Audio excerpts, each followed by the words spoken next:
but hell, I don't know it at all. One thing that's certain, and I think old Hank would agree, that sure don't sound like country to me. Well, if it ain't broke, don't fix it. If it ain't Johnny, Merle, or Hank, or Waylon Jennings,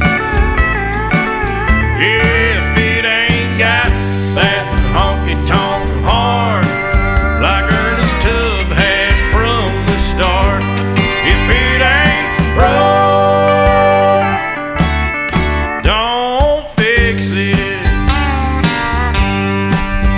Well, nowadays in Nashville is like the Hollywood of the South.